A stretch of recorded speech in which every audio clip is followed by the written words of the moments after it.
Hey, welcome to the Summit Host Hangout podcast, where you'll learn how to plan, strategize, and launch your profitable online summit. No influencer status necessary.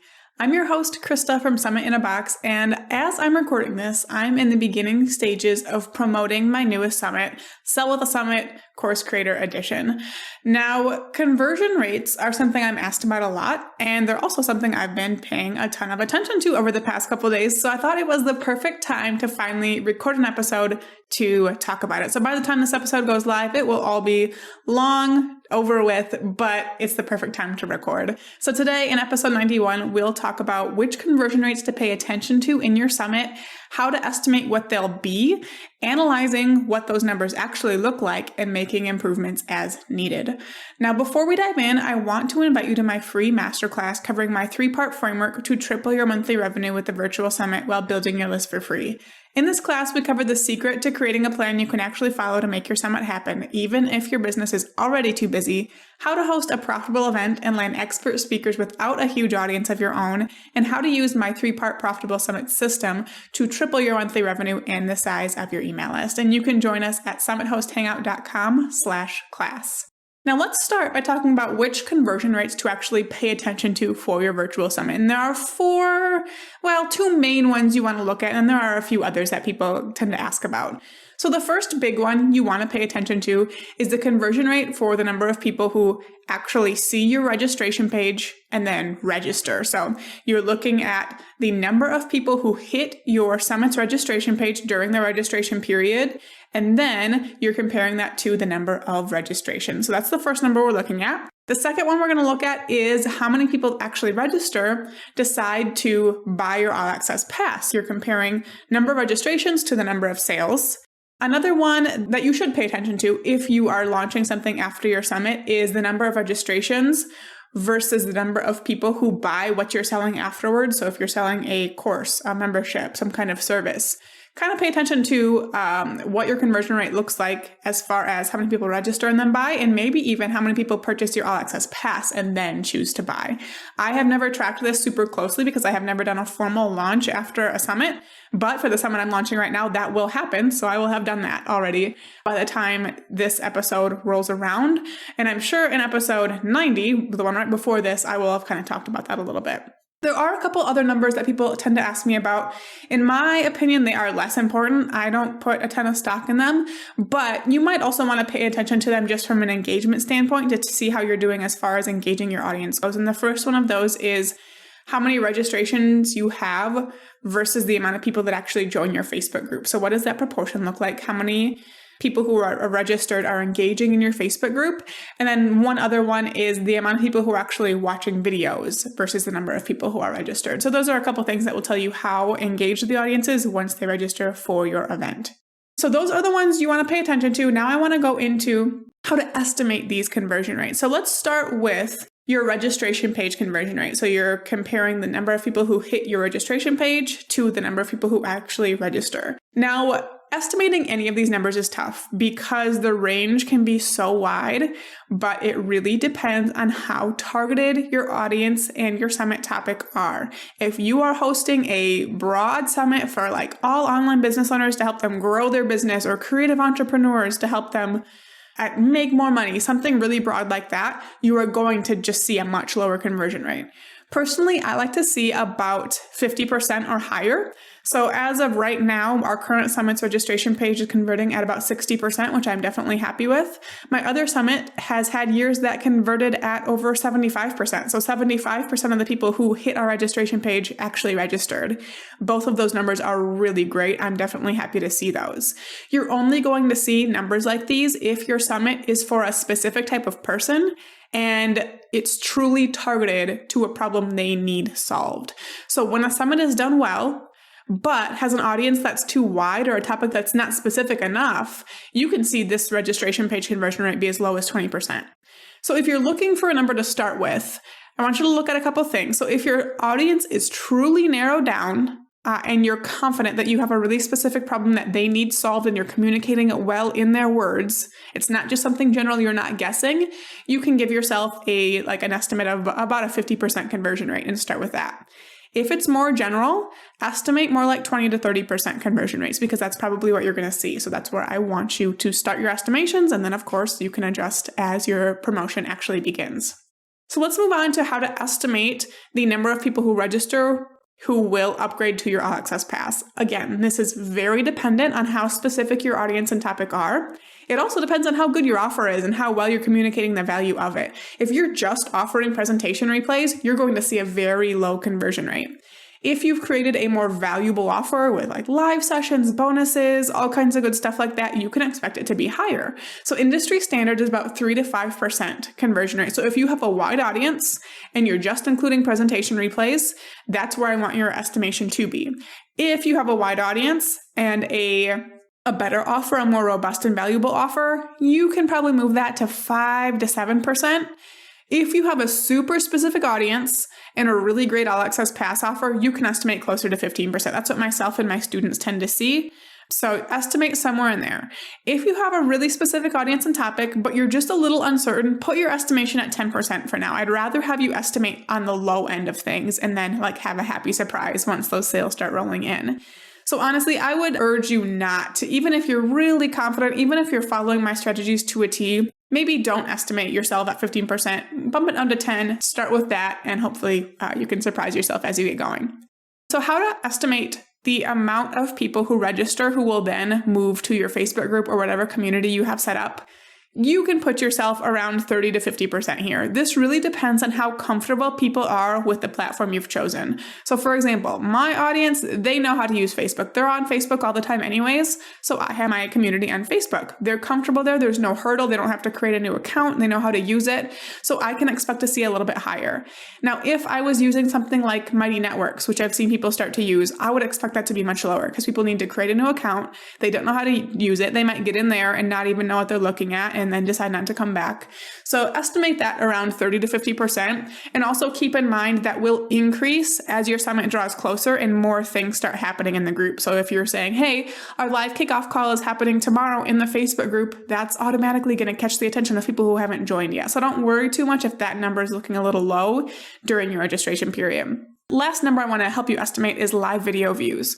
So if your presentations go live, as in they're pre-recorded, but like they're available live for a specific amount of time, like for me, for one of my summits, I have speakers in the chat box for the first hour that the presentations are live. So that's what I would consider the live period. If you do something like that, you can expect to see 5 to 10% of people show up live, again in air quotes, for that first presentation, and it will go down from there with more and more people catching replays.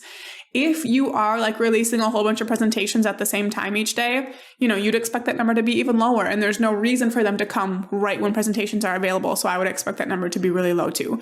Don't put too much stock in how many people are coming live, again in air quotes. Now, if you're hosting an actual live event, like you are interviewing people live, maybe that would be a little bit higher, but I have never done that, so I can't speak to what those conversion rates would or should look like. So now I want to move into actually analyzing conversion rates. So let's say your promotion period has started. You're going to look at your conversion rates. What are you looking for? The first thing I want to cover is how to analyze your conversion rates in the first 2 days of promotion. So the first day you announce your summit and the day after that. And the way you do this is that you don't. So pay enough attention to your numbers to know that things are working. Are people able to actually register for your summit? Are they able to complete a purchase? Are they able to join your community? All I want you to worry about is paying attention to the fact that things are working, and that's it. So why aren't we looking more closely at these numbers right now? A couple reasons. First, when numbers are low and things are just getting started, conversion rates fluctuate a ton. Sometimes all it takes is 1 or 2 more sales for a conversion rate to go from absolutely terrible to awesome. And I don't want you stressing out about numbers when it's a total roller coaster like that. It's not even worth your energy to look at it, okay?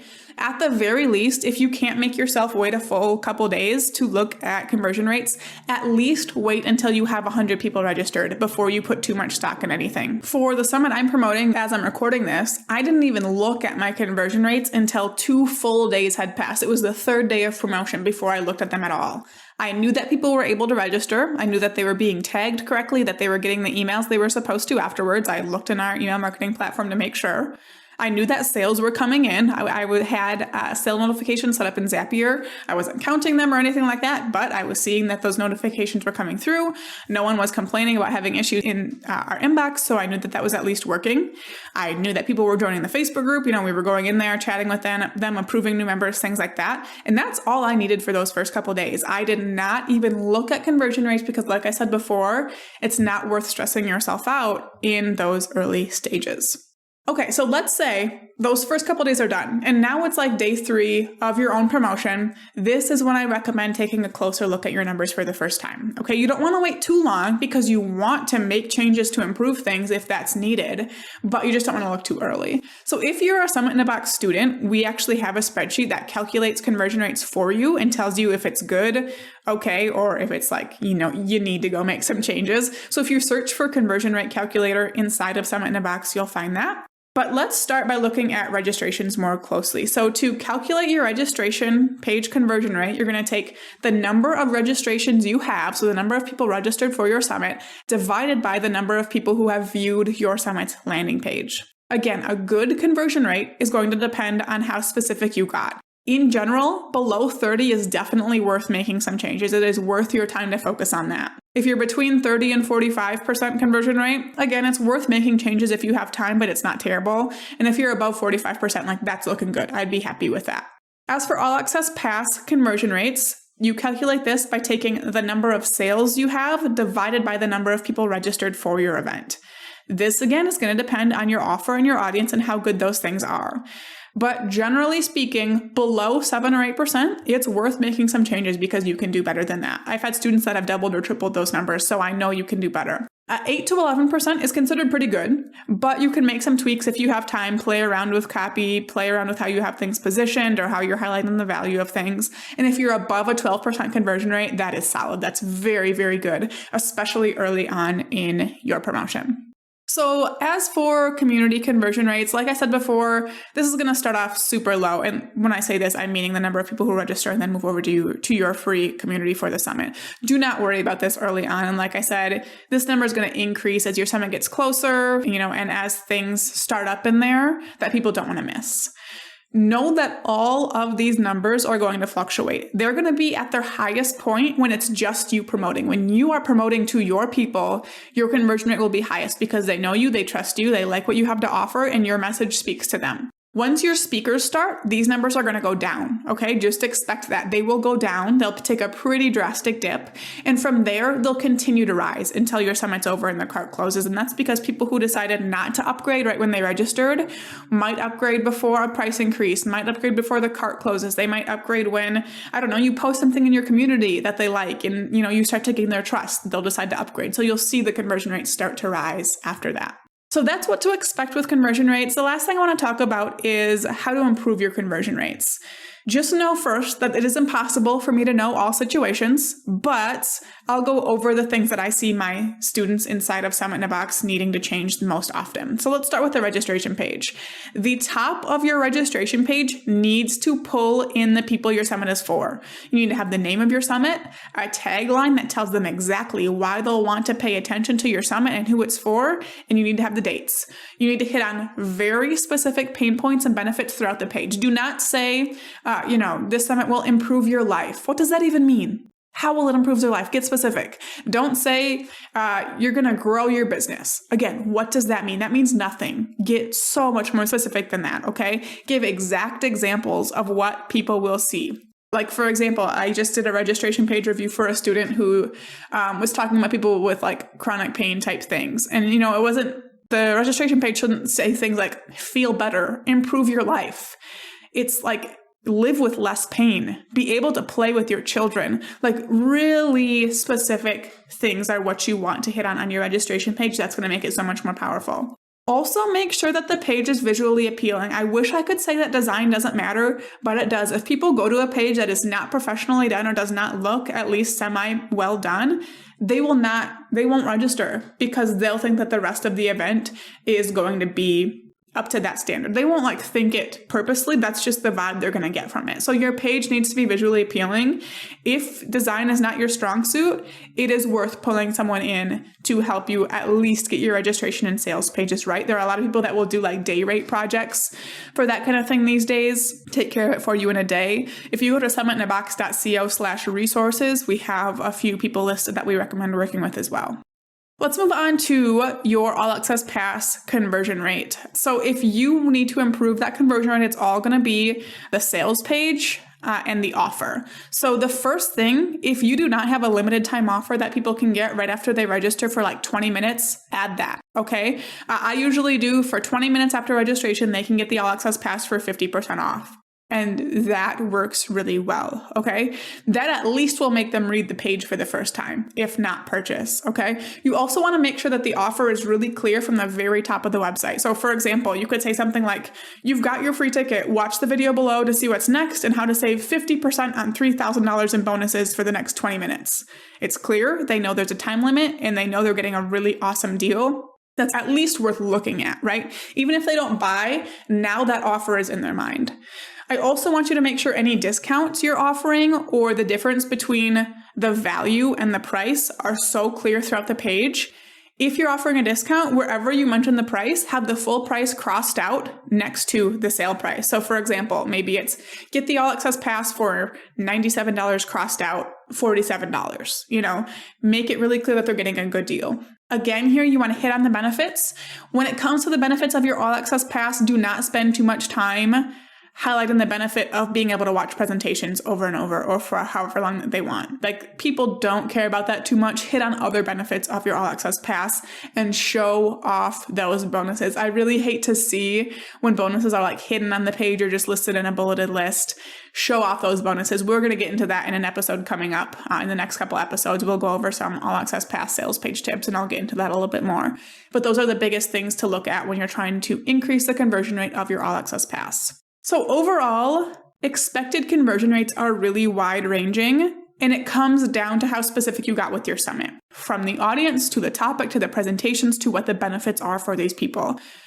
Do not put too much stock in what conversion rates look like for the first couple days, but afterwards, use them as a tool to make improvements. Know that things are going to fluctuate. It's going to start off strong, it'll quiet down, and then things will start to increase as the summit gets closer. That's totally expected and okay. Don't let it freak you out. Your action step for this episode is to get specific. If you think you're specific, go try to get even more specific. If you know you're not specific enough, please take this as a personal challenge to start on over and get more specific, because it is so worth it and you don't want to wait till it's too late to do that. I have had students who start their registration, then say, oh, Krista was right, I'm not specific enough. They try to change it, but it's too late because you have your speakers lined up, the promotion is written, it just doesn't work. So do it now, it is so worth it.